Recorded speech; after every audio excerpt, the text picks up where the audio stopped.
Welcome to another episode of Design to Connect. Today we have a guest who has taken a very different route from our other guests. He's engaged in works that Hadil and I, or at least I, don't know much about. So I will just go and say its name. Our today's guest is Firas Safieddine. And am I saying your surname correct? Almost. I hope so. Okay, please tell me the correct one. Almost? She's like not even close. No. Already, you're not even starting the talk and I'm making mistakes, you see. Okay, tell me, what's your surname? Safieddine, actually. No, Firas Safieddine, but you're alive, it's fine. Yeah. Okay, good. Well, hello, Firas, and welcome to our podcast. Well, first of all, we want to know where we're connecting with you from, and then we want to try and do something different this episode. And instead of us introducing our guests, we want to leave the microphone to you and for you to explain or to tell us about who you are from the lenses that you see yourself. Oh, okay, not bad. So yeah, I'm connecting from Barcelona today. That's where I'm half based usually. Well, for introduction, that's a tough one, but I'd go with spatial designer for now. That's mainly the umbrella term of where I do my stuff because I'm very much in the design sphere, but at the same time more in everything spatial design rather than other stuff. That's where everything comes from. But that's an umbrella term for a lot of things that we do, from urban design, architecture, objects, new media, experiences, and so on. So yeah, that's a brief one. Now we get into more while we speak. Okay, great. Well, I guess this next question will lead us to get to know you more. I know there's like you're 30. There's so many stops that happened in your journey, but we want you to tell us this, like, what specific spots or stops in your journey that you felt shaped the route that you're on today, whether what was from your childhood to the architectural school and to where you're at right now. And give us a little bit of an idea of, like, let's get more in depth of what you do, just so we can have an understanding, so as our audience, and give us a glimpse of where do you see yourself 5 years from now. It's a loaded question. Yeah. So I think let's start from the beginning, right? So okay. I think it all goes back to so when I finished school, I didn't want to go to uni. I thought uni is for losers. If you have anything good anyway, why would you even go to uni?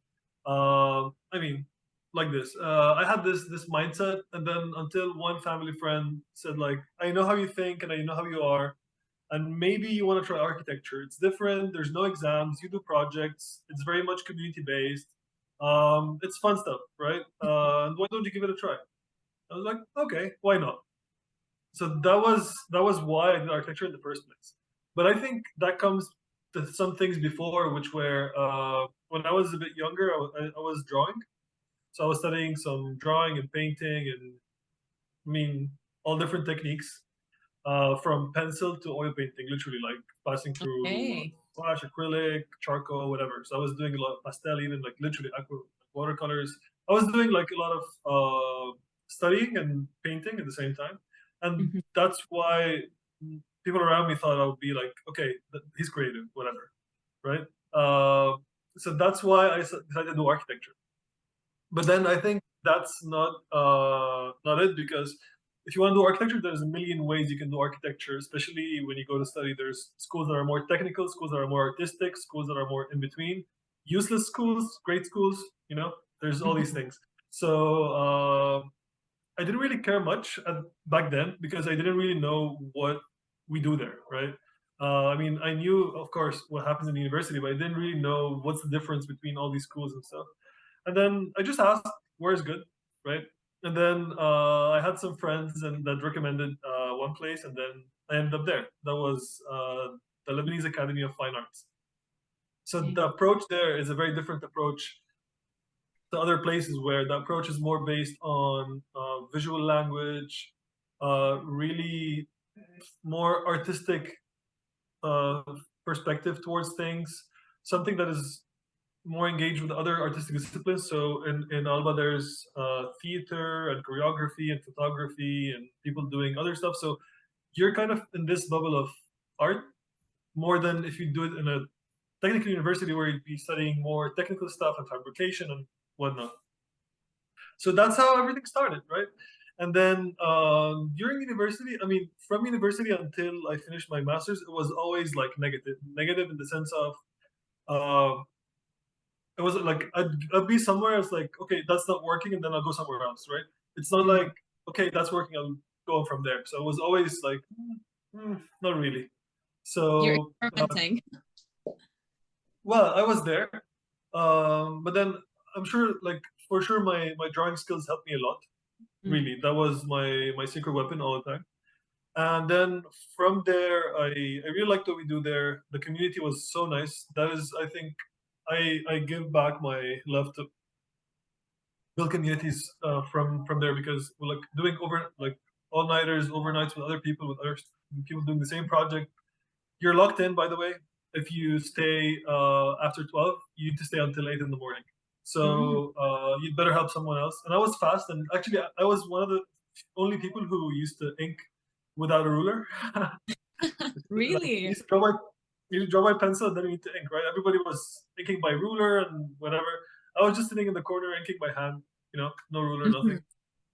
And it worked for some reason, and it was good. So, and I think I was lucky because I went to a place where my assets were useful there.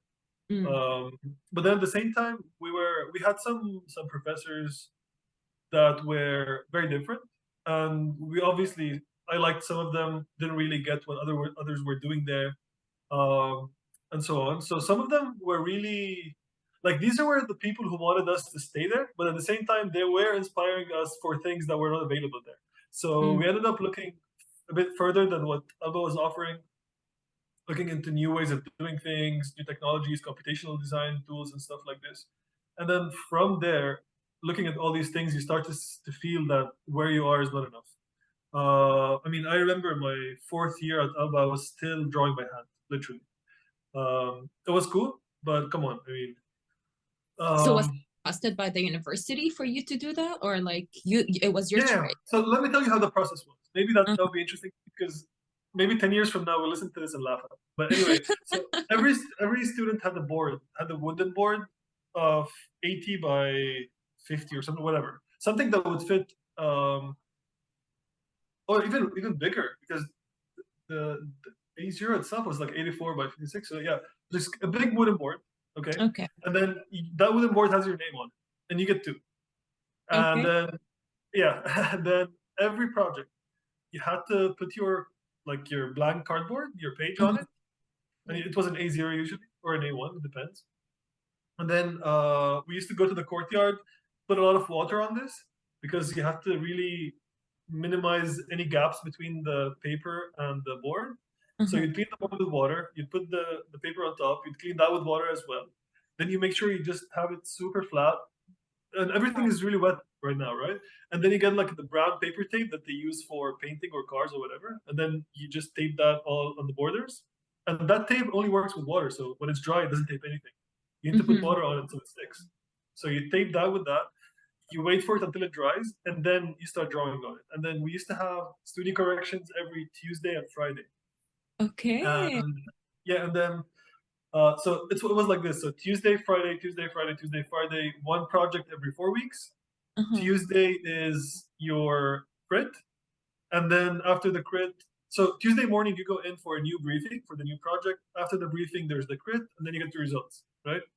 So the last week of each month of projects where Tuesday is your last real correction or studio session, where you'd better, I mean, if you're really good, you already have your board and you're already drawing on the board. If not, you're waiting for Friday, right? So the last crit, you're already on your planche, like on your board, okay? And then sometimes the professors would pass by and then make some drawings and comments on your board. That meant you either need, if you're lucky, you'd fix it there. If not, that means you had to do another board, right? And then Thursday, Yeah. Everything was drawn by pencil. Everything was inked by hand, literally, and rendered by hand, by the way. Wow. And then delivery was always Saturday at 1:30, like lunchtime. So like Thursday to Friday, like you can be until 12 there, and then Friday to Saturday you can do an all-nighter. So if you stay after 12, you're locked in until 8 in the morning, and then we used to stay there, do an all-nighter, finish the project until Saturday lunchtime, deliver, go home, crash, wake up, start making the model, the physical model. You have Sunday and Monday to do that, and then you come in to your crate on Tuesday with a model, and then your board has been already delivered on Saturday. So you just pin up the board, and then you start the jury session. And I love how your friend's description of like, go to architectural school, because it's like it's an easy But that was way. fun. It was really fun. Like we loved it. Because Yeah. you'd see sit in the court, like they're in the courtyard. Everyone is like in their own mood. Everybody's like their own music. They have their snacks. They have their It's true. drinks. I It's mean, true. like it's yeah. But We it felt like we were living 10 years ago or 20 years ago, right? But definitely the complexity was something that was impossible to achieve in terms of drawing by hand. Like there was, of course, if you want to do it, you can do it, but there was a mismatch between what we wanted to do and what we were able to. That was So when was it in your, sorry, go ahead. Yeah, that was in my fourth year. I was like, this is not working anymore, like it's just not what I want to do. Because I think that we have a very important thing in Alba as well, that it's a tradition of people who are really engaged in theory and research and other things. And then like we know very well that architecture and building are two different things. Like so buildings, like architecture is not only buildings. And this is something that we love, we make a lot of. With the tools you have, it's really hard to achieve. So I wanted to leave Alba after the 4 years because I thought I was seeing what people were doing after the 4 years. They were just doing technical drawings for 2 years. And that was definitely not what I wanted.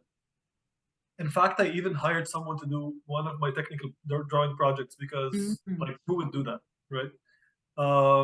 Anyway, so after that, I wanted to leave. We had a great dean back then in Alba, and then he convinced us, me and several other people, that like we're starting a new master's program. You guys are the first guys there. Like you cannot just leave us alone, right? You need to stay here, prove that it works, and everything. So he was great. He was great. He convinced us, and we wanted to do this together, like really. So we stayed there for the new master's program, but then it didn't go as good as I was imagining. One of the best professors we had died. It was like very new. It was different. So I stayed there for a semester, and then I just left. And then that's where I came to IAC. Okay. Give me a second time. No worries. Yeah. So that's how coming to IAC was a long story because when I knew that I wanted to leave, actually, when I was in uni, I was doing projects for other students, getting paid for this, using this money to travel to look for other places. So I remember I went to Italy, to Sweden, to Denmark, to Holland, to Germany, Greece, Sweden, and then Spain, right? And then I ended up, because I knew that I wanted to do my master's in a place that I would love to live as well. So that was Barcelona, and then I ended up there. So that's how I came to IAC. First year of IAC was great because you just take like 10 hits in one day.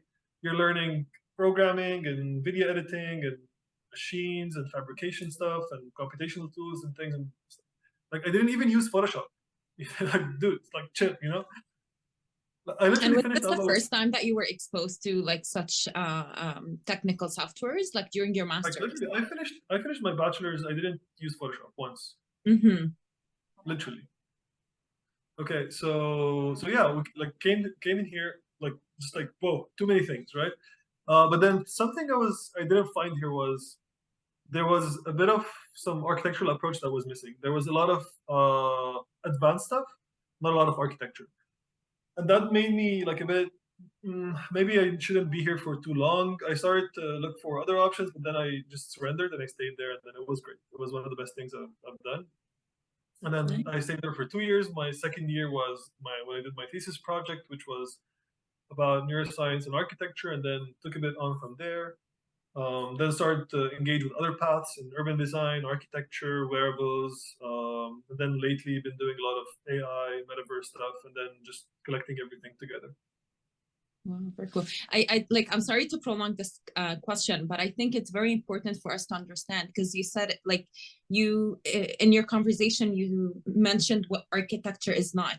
So I'm curious to know from your perspective, what is architecture to you? Yeah, so let's talk about this. That's great, because I think definitions are very important.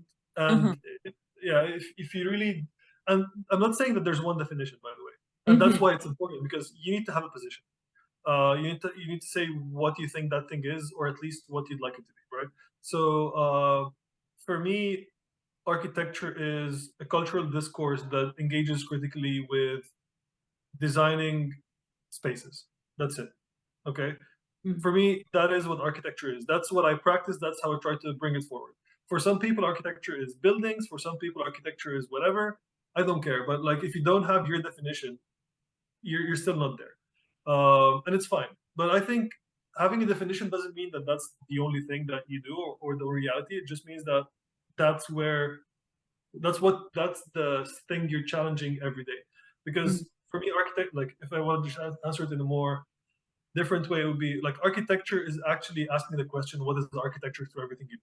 Because if you're not actively questioning that all the time, you're just doing buildings. 100%.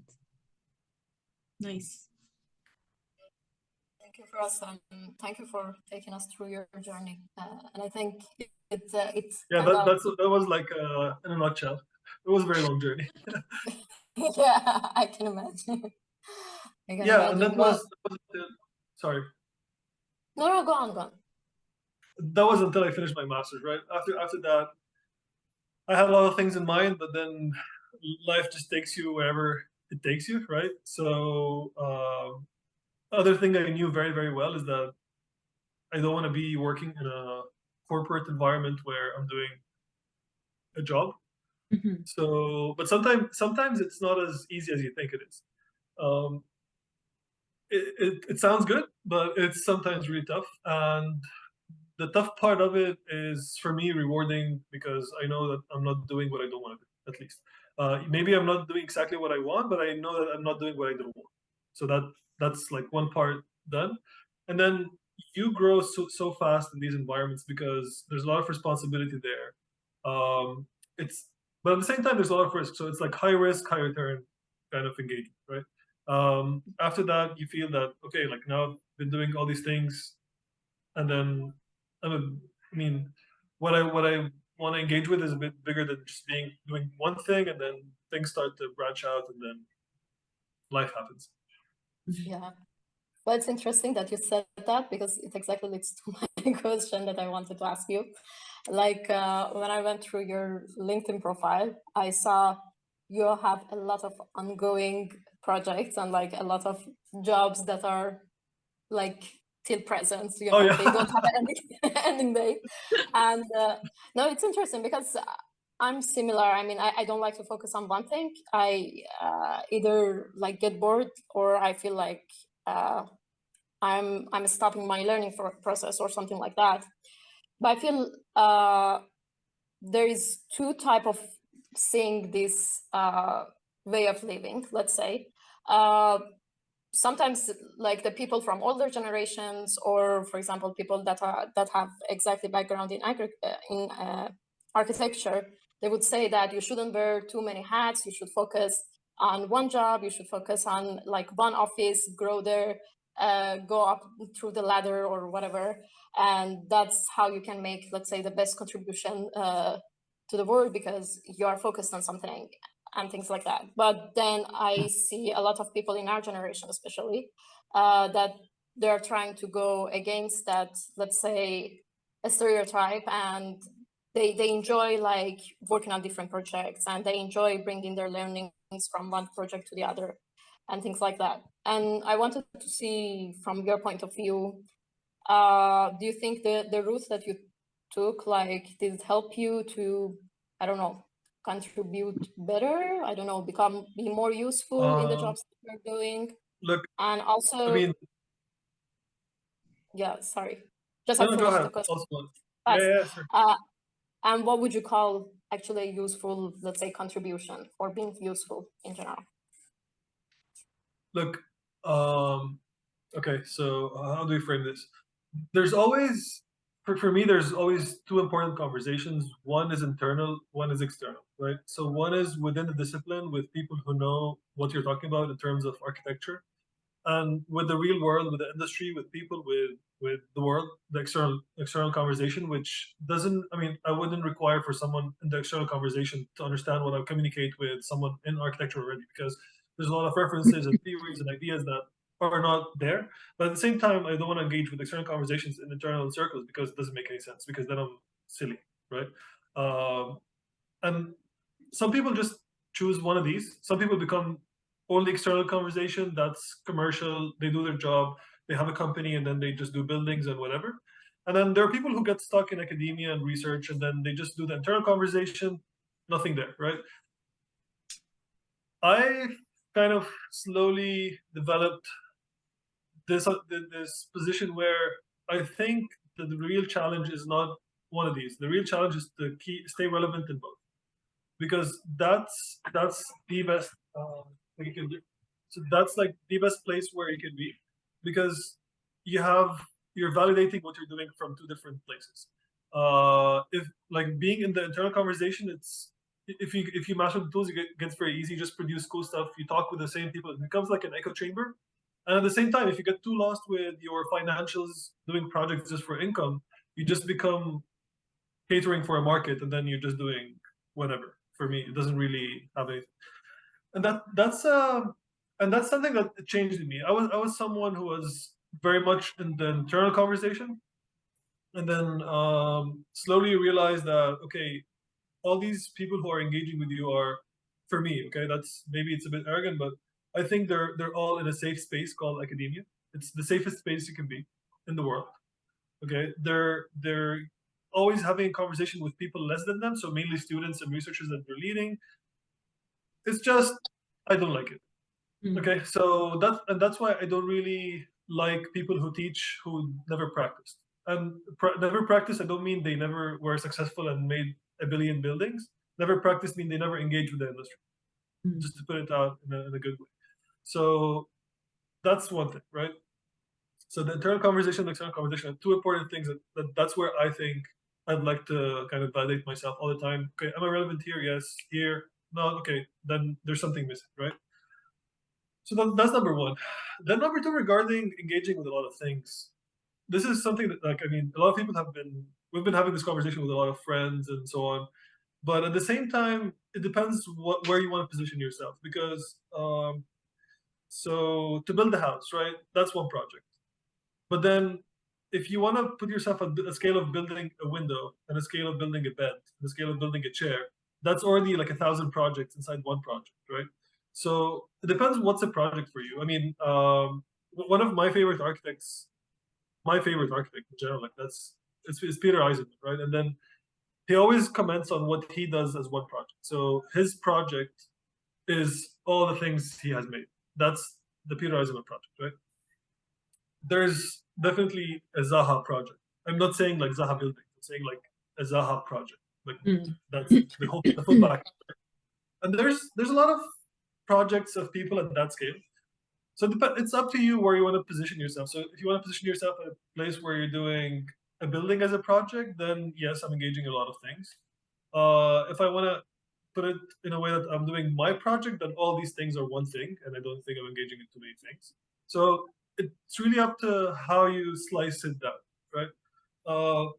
And then the second reason why I'm putting like I have all these things is because once you start engaging with the industry, with people who are outside your very tiny small circle, I'll call it bubble, you start to understand the complexity of each one of them. Because if you're at university, you can design chairs and wearables and architecture and buildings and cities and whatever, and scale is irrelevant. You're just doing this on your computer or whatever. So you're fine. Once you go out, you realize that it's not the same person that cares about all these things. There's something called a market. There are developers, and there's things of how things work. And then there's different audiences that you want to talk with, and then they all understand different languages. And that's mainly it. So where I stand at the moment is, it all started for me thinking like this. So okay, I'm doing this, and that's how I developed my collaborative practice, which is based on units, obviously, because it's really hard not to do it like this. And then the units are a think tank, super important, urban design, architecture, objects, that's furniture, wearables, things like this at that scale. Then media, which is everything media arts, and then experience, which is metaverse design, VR, everything that's experience based. And it's divided like that, obviously, for um, engagement reasons and for scalability, because at some point you're going to be a bit bigger than just what you are at the moment, and then it's good to have different channels because they're different expertise. But at the same time, all these things are in one place because then they can cross-pollinate and a lot of collaboration can happen between one and the other, right? So this is mainly my engagement in terms of my practice. It's called spatial forces, and then these are the units that we work across. But at the same time, I think it's important for designers to start. And this was one of the, so my opening lecture at IAC was Greg Lynn. And before IAC, for me, Greg Lynn was like the old Greg Lynn, right? The designer who worked at Peter Eisenman's office, like a computational beast, whatever. He came to our first lecture and he was talking about how he designed the boat that he would enjoy on a Sunday with Frank Gehry, right? And we were all like really super disappointed. But then he said one thing that made sense to me back then, which was he was at the beginning of working with Piaggio Fast Forward. He was starting to engage with the industry, designing some architectures and some objects and product design and so on. And then he was saying that, okay, architects don't really know how to do business in general at that scale. But then what he's doing was to start to get engaged in the industry through skin, like with a skin in the game attitude, with shares. He would get like a chunk of that company, and then he would be responsible for that part, right? And this is something that you wouldn't see before a lot in terms of architects. Like it's very rare to see an architect or a designer becoming a shareholder in a company where they are part of the computational design, and then they lead the product design office, right? And that's something that for me, I'm feeling now that is really, really interesting and important for architects to engage in. But again, there's like a million ways to do things, and that's how I'm choosing. So just to sum up, at the moment I'm leading my practice, which is spatial forces. And then I'm engaged as a chief architect in a metaverse company called Gamium, which is based on reshaping how people socialize, creating a digital identity, creating metaverse, new ways of doing banking, and so on. And then with my colleague that was working with me for some years, we started Urbanitarian, which is it's an end-to-end service, but for now it's an online platform that should be the largest online urban resource archive on the internet. And we're collaborating with other people now to just make it richer, so partnerships and stuff like that.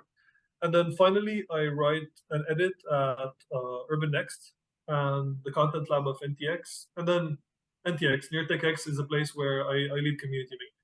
So I build community around neurotechnology and design and things like this.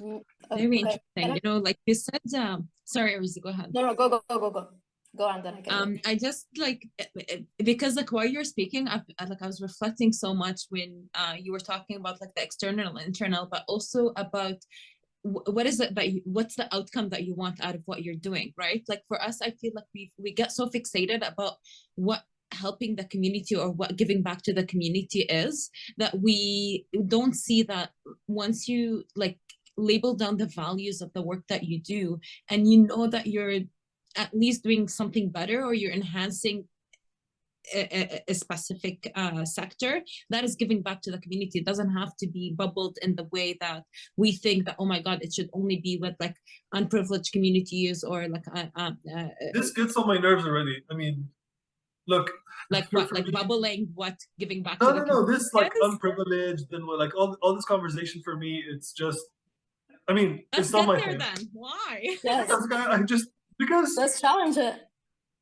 it's like, how can I help you? Like, what can I, like, do you need something from me? Like, just tell me what you want. I mean, if you need something, you just tell me that, right?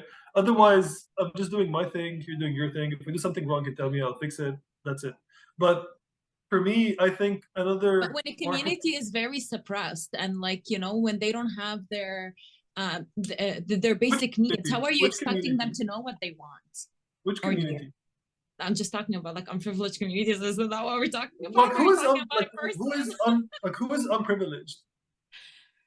Okay, let's say the people that don't have we're unfortunate to live in not developed areas, and they didn't have the privileges of like the internet or the softwares or a safe place for them to develop. It's not their choice. But, I mean, well, I know. I mean, we're not all born in the same circumstances. Some people have better ones than others.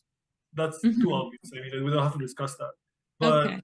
Yeah, but I don't think as well that designers are made to solve the world's problems.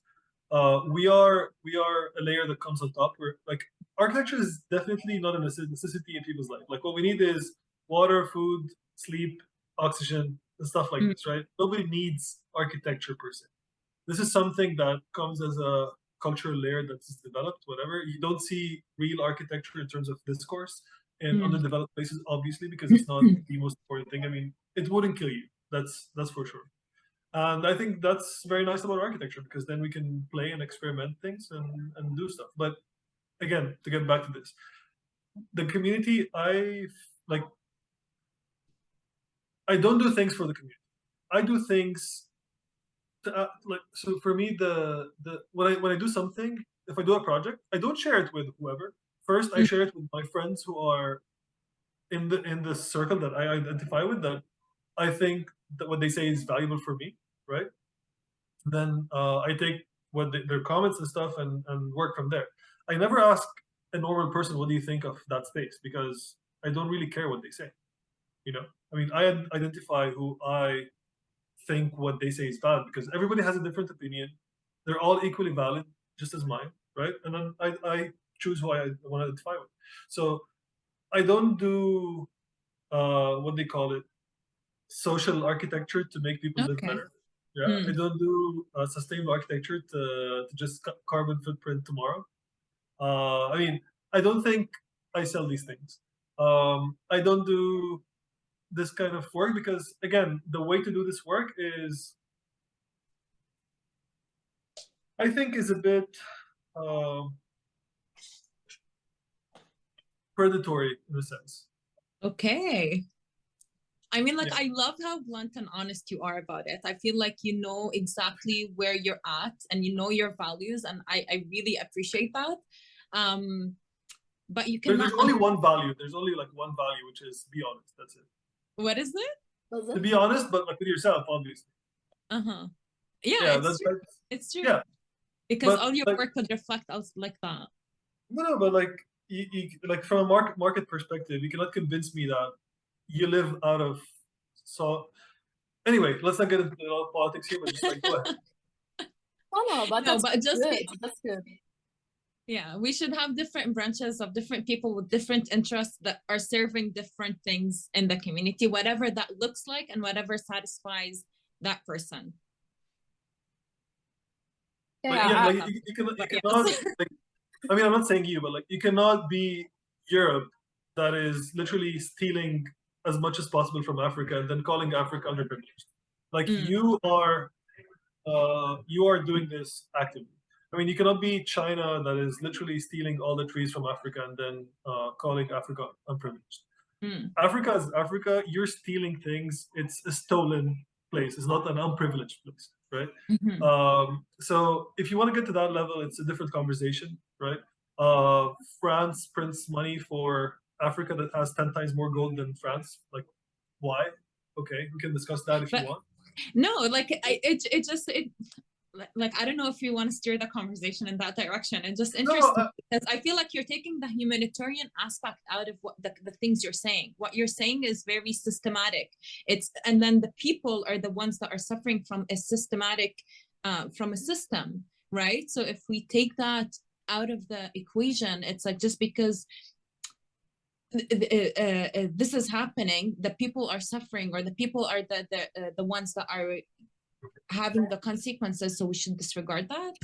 Yeah, so exactly. So you as a privileged person, go Mm, work, pay your taxes to your government who's gonna use these taxes to go and manufacture weapons and fund the army, right? okay.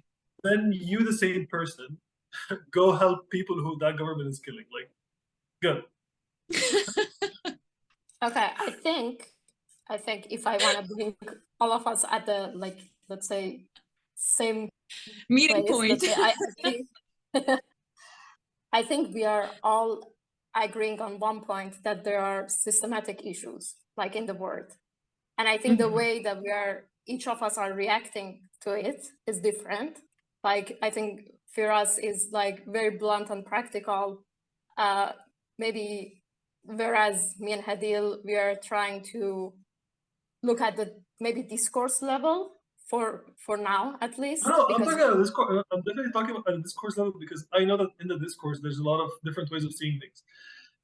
There's for me, what you're mentioning, the very humanitarian thing, the very humanitarian part, which I don't know how much of that is designed anyway, right? You better want to be a sociologist Mm, or a social activist or whatever you want to call it. I don't know how much of that is design and architecture if you're worried too much about people who have unprivileged conditions. And I think if you're working, like always, if you're in a team, the best way you can serve the team is to be the best person you can be, right?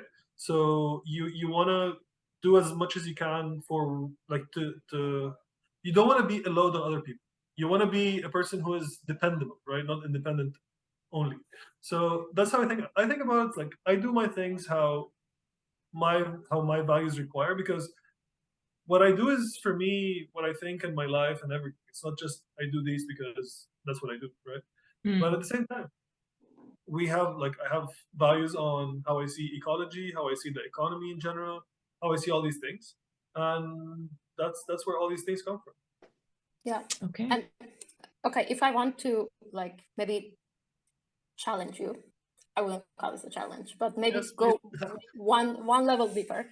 Uh, can I ask, like, okay, you're doing all these different projects that, yeah, at the end coming together, they are making the Firas project, let's say, and your work of life, and like each of them are somehow contributing to you becoming a more complete version of yourself. Not a more complete version of yourself, but give your different parts to different projects. Because, yeah, what I wanted to ask you is that, not to get like super philosophical with it, but is there a vision behind all these projects that they all might come together in one point? Let's say, is there a North Star that you say, okay, I'm doing these different things, but then at the end, my goal is to go there, and I'm using my different skills and my time during my day and like these different projects that I'm engaged in to reach to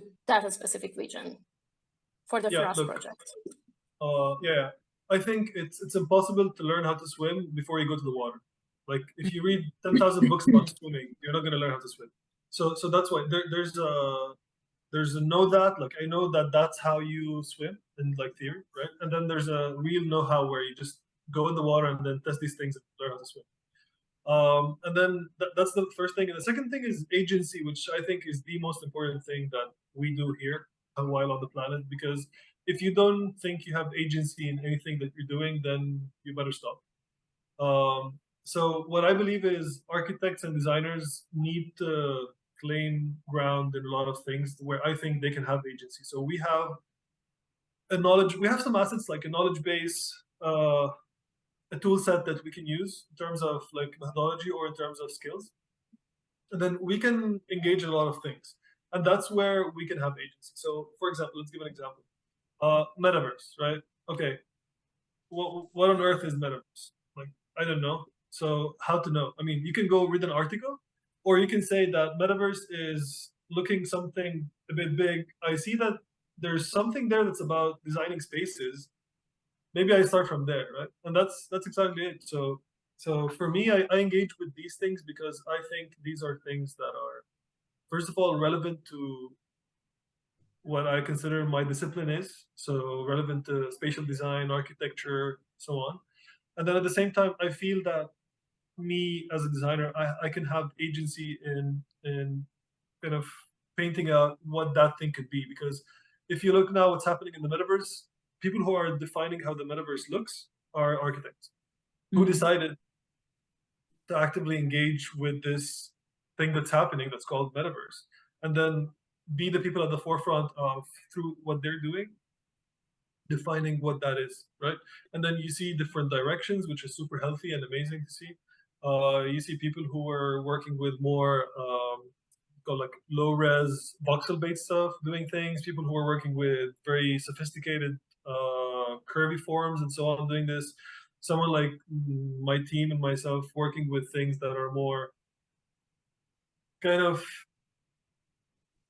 having a bit of complexity in terms of asking a lot of questions and defining concepts through the project itself, and literally a lot of other directions, which I love to see, because you see that there's people who are holding this kind of responsibility or putting forward an agency that they can play, and we together are defining what architecture of the metaverse is and can be, because if you don't do it, somebody else is going to do it, right? So that's how I think about it. AI is the same thing. I mean, I see that AI has a lot of creative applications, and then instead of like just sitting there and just reading what that could be, I just go play with that, get my hands dirty, and then see. And then you produce things that are not perfect first time, and then will always be not perfect, and then you always try to expand and expand and add more tools and add more pipeline to your work. But it's the only, I mean, the only time I understood what AI is after being engaged with doing art using AI for a year. And it's really hard to learn that just by reading articles. So that's one of the main reasons that why, I mean, these are two main reasons why I engage with all these things. Help myself in a way ask more informed questions. That's the main thing. Okay. I have to admit, like my mind is just going so many circles right now, because I'm really reflecting on so many things that you said, and I'm challenging myself, to be honest, to understand why I have that certain perspective of idea of what giving back means. Just a side note. Arizu, is there anything you want to add on before I? Okay, so I want to like just carry on from the things that you said about how important it is for the internal and the external part to collaborate, and sometimes we understand that collaboration isn't easy, because especially when someone is stuck in what they do or in their own bubble, I feel like it gets very hard for them to see beyond. And one, I want to know from the different units that you mentioned and the things that you do, you know, what are the challenges and like the pros and the cons that you saw from collaborating and from different skill sets? Two, I would like you to talk to us about the Neurotech Hackathon, because this is something that I saw that you posted on LinkedIn, and I felt that it was such an interesting event to bring different people from different skill sets. You're putting them in one room and be like, okay, what can we do with those different skills to create this project and support one another, which is something that I feel is extremely missing nowadays, that sense of collaboration and that links from different professionals. So please walk us through your... No, for sure. Look,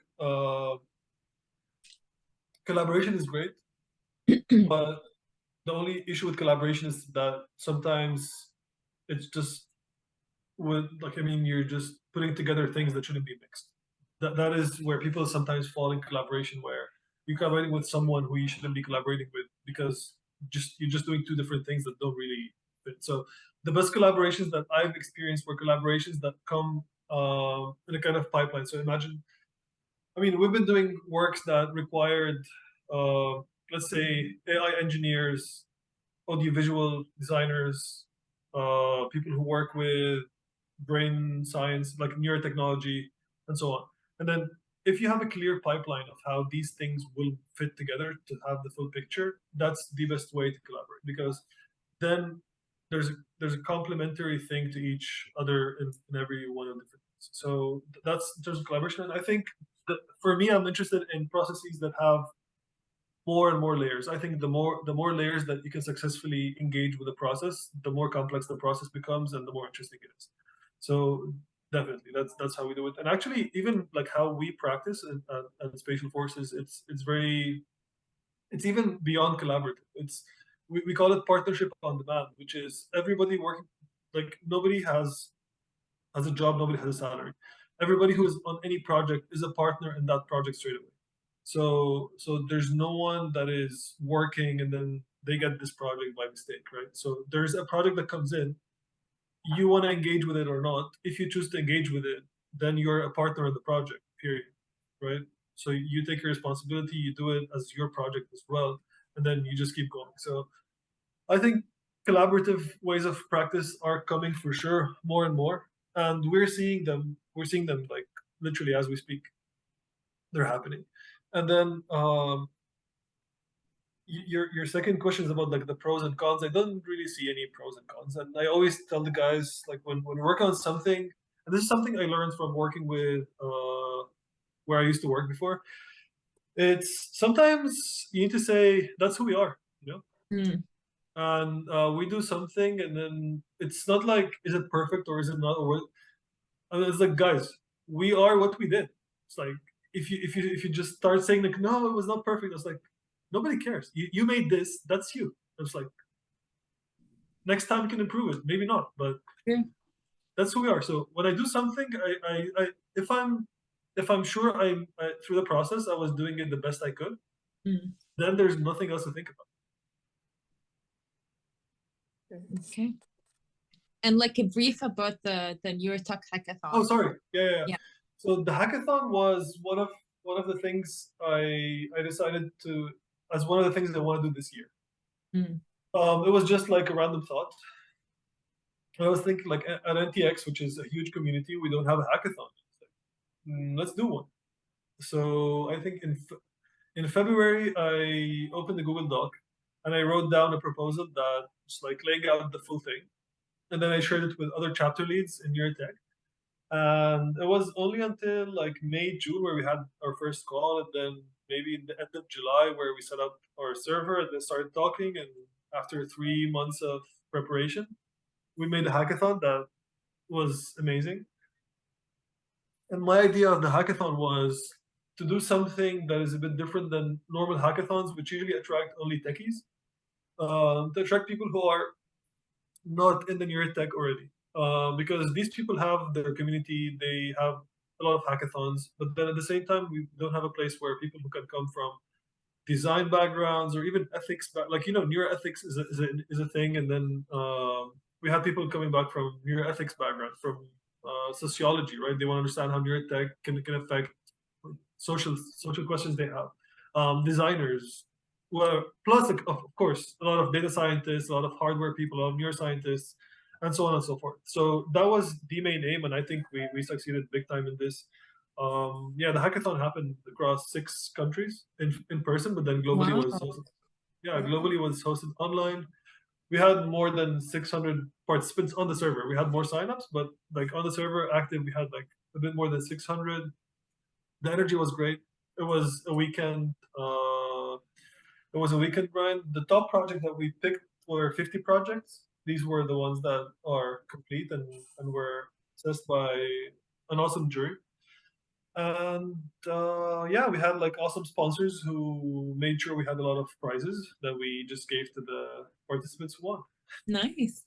Well, I can tell you one thing is if anything that I concluded out of this conversation is that you are definitely a doer. Like if you put something in your mind, you're gonna make sure you're gonna do it, and I really appreciate that about you. So thanks. Good work. Yeah, definitely. Regardless if you don't care about the unprivileged or not. No, but like the problem with this is people start to have like plan Bs, you know. I mean, for me, for me, like priorities for me come in singular, right? So, and this is something I face with working with a lot of people. Like, what do you want? Okay, I want to make a hackathon. So you're good if we make a hackathon and 2 people come. No, I want a hackathon with like 50 people. It's like, okay, so you don't want the hackathon. You want the hackathon with a minimum of 50 people, right? And it's like, Yeah. okay, what if we don't have sponsors? No, we need to have 4 sponsors. Okay, so you want a hackathon with, and for me, like, I want to make a hackathon. And then I'll make, like, hackathon is literally me posting on LinkedIn, this is hackathon, having a space and sitting there and working on it. Like, period. I'm good with that, right? Everything else, great. I'll work for it. It's going to happen. But if my priority is to make a hackathon, I know tomorrow that I can do that, right? Then it becomes like how to do it. But I think what people really sometimes confuse is putting exactly what they want, because sometimes it's a bit confusing. It's not so easy. You learn No, this as I you go. agree. Yeah.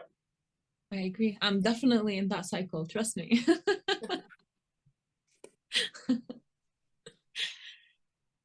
Arzu, you... Do you want to ask your last question, or should I jump to my last? No, go ahead. Okay. I think because like we prepared a couple of questions, but I like what I loved about this is that I felt the conversation just steered us in a natural way and kind of covered all the points that we wanted to cover anyways. So yeah, I think this would kind of be a wrap-up question, and I don't know, it might be in some ways challenging to all of us, kind of, because I remember before this conversation, I was telling to Adil that I'm having a difficult time because I feel Firas comes from a very different way of seeing life in general. And no, but in general, I think we are different people. Like, of course, we are different people, but also like the way that we think and how we have been in this podcast before. And like, I feel this is a very new thing in our podcast. But I guess, and the way that I see it, is that I think, at least at the end of the day, we want to like leave the world a little bit more advanced and a little bit better than how we found it. I don't know if this is kind of in everybody's plate. And I don't know, something that comes to my mind is that how can we come from very different points of view, you know, you being the tech savvy guy and like with your new ideas and with your innovation, and we being in the more in the social part and with the way that we think and we see the world. How can we actually not hate each other for like, and be able to, understand each other's point of view, and I don't know, kind of collaborate to make something better out of this world? I don't know, like, or not be judgmental. No, not be judgmental towards what. Hate is, for me, hate is too. No, hate is. Yeah, hate is a big word. Sorry. Yeah. No, for sure. But yeah, how can we? But look, but I think it's healthy. And no. The thing is, I think there's something. But the problem is this. Well, there's no problem. It's always a good thing to do. But as Mark Wigley was saying in his show, is if a bee learns how to make a hive, it's gonna be making, and it works. It's gonna be making the same hive for the next billion years. Okay, we as people are the only like alive species on Earth that does things and spends energy on things purposefully that don't have any purpose. Like, we are the only species that makes things that don't work. A bee will never make a hive that doesn't work just to experiment. Like, a bird will never make a nest upside down just because it might look nice, right? So I think, like, being the only species on this planet that invests in assets to make things that don't work, in a way, I think that's very nice, and we kind of celebrate this. But at the same time, there is what you were saying about, like, looking at things in a very different way. I think that it's really hard to have any vision without having a position in the first place. So all visions that have value from my perspective are visions that come from a certain position, and then you need to define a position. That's where the conversation would always start, right? So I don't think that it should all converge into one thing. I think it's very healthy that, I mean, I don't want to be, I don't know. I mean, there's someone who is like working in a hospital, there's someone who's selling things in the supermarket. There's a garbage collector. There's someone who is fishing, right? And there's someone who's doing agriculture, and then there's me just playing around. And there's people who are spending their lives developing one mathematical equation that will change the world. And everybody's doing one thing, right? And that's the beauty out of it. So I don't think that, I mean, I'm not interested in, I mean, I'm at a point where I'm more interested in doing what I know how to do in a better way than to engage with all these conversations that I know will go nowhere because they're starting from different positions for the whole thing itself, right? I think it's very healthy to have different views. What I would like as well is to see the same rigor in both places, and at the same time, I mean, sometimes what I don't like, it's when you see people who are, I mean, they're very fast to detect, right? But like when people are doing things because it's trendy or because that's where they found themselves just by mistake, right? Or because that's how it's done. That's my main challenge, I think. No, for sure. I think there's a lot of lessons learned here today. I sincerely don't think there's right and wrong. I think it's all about what a person's values are, right? And there if is there's right and wrong. Yeah, so like it's like, so there's right and wrong based on what you evaluate that to. So if you are having that set of values, then to that set of values, there's a lot of wrong and right things, right? But 100%, yes. if you don't define your reference, then of course there's nothing that matters. True. I think for us, or at least for me, I get stuck so much about like the human factor, or like what am I, like the human connection, and in my head I define it a certain way that I just feel like if other things are not meeting that, I cannot look beyond. And I know that this is like a challenge that I'm working with for whatever reasons, but and that's why like this conversation's challenged me more, because I feel like I've been in this spot for like the past month, and this conversation, it was like the end that I needed to hear. So there's so many things I do agree with you, and there are some points that I may not, but at least I'm learning to understand and appreciate how the other like other minds might think and work in this world. And I think it was very interesting conversation for me to listen and to be participating in. So thank you. Thank you very much. Any last thing that you would like to say? And I think we want to end it on like a different note, like on a good note. Well, it wasn't a good note, but I want to know, like, if you share any thought with us. It could be a hard stop that you had during your journey, that you felt that kind of like reevaluated or made you rethink everything. It could be one of the best experiences you've had. I don't know. You choose. You tell us. Yeah. So, I mean, I don't have a very interesting story that like, okay, my life was, I'm gonna almost die and then I re-emerged, then, you know, reinvented myself. Like this never happened to me. I don't find myself one of these people. I just don't have like a huge chance to change my life. I think it was. It could be like you went to this beach and you were mesmerized by the water. Like no, but like actually, no, seriously, like the way I found kayak was the most random thing that ever happened. Maybe that was like, I can tell you the story if you have some 5 minutes. But so I was with a very very close friend of mine. We used to live together. We won. He won a RedBull competition. We were supposed to go together to Berlin. We look super alike. We have the same documentation because we used to live together, same university, same invitation, same everything. Okay. We used to even show up for each other in classes. Like it was that bad. No way. Yeah. So anyway, he applied to the embassy for the visa. I did too. He got it in time. I didn't get it in time. So I ended up not going with him to Berlin for the festival. And then some week after, a friend was visiting and he was like, let's go somewhere. I was like, yeah, I got my visa, so let's go anyway. So we looked for a cool trip. We ended up going to Italy, Greece, and Barcelona.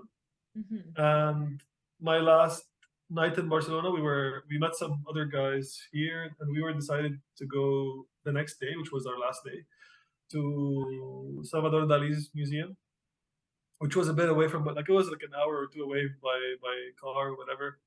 And then we were so hungover the next day that we decided, like, okay, fuck it, we're not gonna go anywhere. And then I told him, I'm gonna just take a bike and go around the city and just see some that part. And then I found the building where IAC is still there. Okay. Yeah, I found the building very interesting.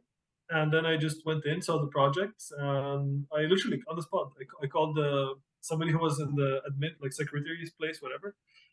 I asked her, like, I want to talk with someone. She called another person, which was Maria, which was the coordinator for the program I made. And then I was like, I want to be here next year. And that was in August already. So it was like 20, 30 days away from when the thing was starting. And she was like, Oh, wow. yeah, admissions are over and blah, blah, blah. And then we're in August now, so it's technically closed. But being me, I was like, yeah, but I want to be here. It's like she would be saying the opposite. I was like, yeah, but I want to be here. It's like, I mean, it's not the question, like, tell me how to do it. It's like, so yeah, I ended up just applying, and then actually just got accepted and came back, and that's how I ended up at IAC. So Amazing. random. I'm telling you, you're a doer. Like, you are a doer. Yeah, there's only doers and complainers in this world. It's true. It's true. Yeah. Well, thank you. Thank you again. Thank you very And much. I hope you enjoyed this conversation as well. Yeah, that was great. Thank you, Firas. Thank you very much. Enjoy the rest of your day. Have a good Saturday. Thank you. Bye. Ciao.